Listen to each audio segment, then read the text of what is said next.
Exercise 2.7ல ஃபர்ஸ்ட்ல third sum right in polar form அப்படின்னு கொடுத்து ஒரு காம்ப்ளெக்ஸ் நம்பர் கொடுத்துருக்காங்க. ஜென்ரலா போலார் ஃபார்ம்னா எப்படி எழுதுவோம்னா r into cos theta plus i sine theta, இதுதான் ஜென்ரல் ஃபார்முலா. ஓகேவா? இப்போ ஆரையும் தீட்டாவையும் கண்டுபிடிச்சு இதுல சப்ஸ்டியூட் பண்ணோம்னா இந்த காம்ப்ளெக்ஸ் நம்பரோட போலார் ஃபார்ம் கண்டுபிடிச்சிடலாம். ஓகேவா? இப்போ -2 -i2ங்கிறது தான் நம்மளுடைய காம்ப்ளெக்ஸ் நம்பர். அதுக்கு r எப்படி கண்டுபிடிக்கிறது அப்படின்னா ஜஸ்ட் மேக்னிடியூட், ஒரு காம்ப்ளெக்ஸ் நம்பருக்கு மேக்னிடியூட் இருக்கும் இல்லையா, அதுதான் square root of real part square plus imaginary part square, which is equal to, இதுக்கு square எடுத்தீங்கன்னா 4, இதுக்கு square எடுத்தீங்கன்னா 4, which is equal to √8. அப்ப இதை எப்படி எழுதலாம்? 2√2ன்னு எழுதிக்கலாம். ஓகே தானே? 4 2s are 8 இல்லையா, அதனால இப்ப r கண்டுபிடிச்சாச்சு. அடுத்தது தீட்டா கண்டுபிடிக்கணும். தீட்டா வேணும்னா நம்ம முதல்ல ஆல்பா தெரிஞ்சுக்கணும். tan inverse of magnitude of or modulus of y by x தான் ஃபார்முலா. ஓகேவா? ஏன்னா இது இந்த நம்பருக்குள்ளார நெகட்டிவ் பாசிட்டிவ் எது வந்தாலும் ஆன்சர் என்னது பாசிட்டிவா வரணுங்கிறதுக்காக இங்க மேக்னிடியூட் கொடுத்துட்டாங்க. So tan inverse of y by x, y என்னது -2, xங்கிறதும் -2 தான். அடிச்சு போட்டீங்கன்னா 1. ஓகேவா? இது ரெண்டும் பாசிட்டிவ் ஆயிடும். அப்ப tan inverse of 1 தான் ஆன்சர். எப்ப tanக்கு 1 கிடைக்கும்? 5/4, அதாவது 45 டிகிரில நம்மளுக்கு tanோட வேல்யூ 1ன்னு கிடைக்கும். இப்ப நம்ம ஆல்பா கண்டுபிடிச்சிட்டோம். ஆனா ஆன்சர்ல நம்மளுக்கு என்ன வேணும்? தீட்டா தான் வேணும். அப்ப தீட்டா கண்டுபிடிக்கணும்னா முதல்ல இந்த காம்ப்ளெக்ஸ் நம்பர் எந்த குவாட்ரண்ட்டை சேர்ந்தது அப்படிங்கறத நம்ம ஃபர்ஸ்ட் கண்டுபிடிச்சுக்கணும். ஓகேவா?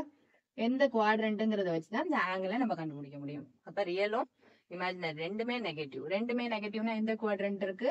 இந்த குவாட்ரண்ட்ல இருக்குன்னா அப்பனா அந்த இதுல ஆங்கிள் நம்மளுக்கு எப்படி இருக்கும்?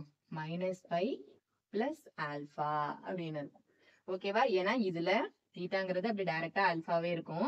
இது வந்து 0, இது 90 டிகிரி, π/2, இது π, இது 270, இது 360, அகைன் இப்படி ரொட்டேஷன்ல தான் வந்துட்டு இருக்கும். இதுல ஆங்கிள்னு வரும்போது ஆல்பா. இந்த செகண்ட் குவாட்ரண்ட்ல ஆங்கிளா இருக்கணும் அப்படின்னா என்னவா இருக்கணும்? π மைனஸ் எனி ஆங்கிள். அப்ப அது செகண்ட் குவாட்ரண்ட்டை சேர்ந்தது. அப்படியே அதனுடைய ரிவர்ஸ், அப்படியே உல்டாவா ஆப்போசிட்டா இருக்கணும். இந்த தேர்ட் குவாட்ரண்ட்ல இதனுடைய நெகட்டிவ், ஃபோர்த் குவாட்ரண்ட்ல இதனுடைய நெகட்டிவ். இப்படிதான் ஆங்கிளை நம்ம அனலைஸ் பண்ண முடியும். இப்ப அது எத்தனாவது குவாட்ரண்ட்டை சேர்ந்தது? Third quadrant. சோ தேர்ட் குவாட்ரண்டா இருக்கிறதுனால, இந்த காம்ப்ளெக்ஸ் நம்பர் தேர்ட் குவாட்ரண்டா இருக்கிறதுனால தீட்டாவோட வேல்யூ எனக்கு என்னது? -π plus alpha. So -π plus alpha நம்ம என்ன வச்சிருக்கோம்? 5/4. எல்சிஎம் எடுத்துக்கோங்க. -4π பிளஸ் 5 டிவைடட் பை 4ங்கும் போது என்ன வரும்? -3π/4. இப்ப நம்மள்ட்ட ஆரும் தீட்டாவும் கிடைச்சிருச்சா? ஜஸ்ட் கொண்டு போய் இந்த போலார் ஃபார்ம்ல சப்ஸ்டியூட் பண்ண வேண்டியதுதான். சோ -2 -i2 implies ஆறுங்கிறது என்னது? 2√2 into cos of தீட்டாவை நம்ம வெறுமனே தீட்டா மட்டும் எழுதாம நம்ம என்ன செய்ய போறோம் அப்படின்னா பிளஸ் ஒரு 2kπ சேர்த்துக்க போறோம்.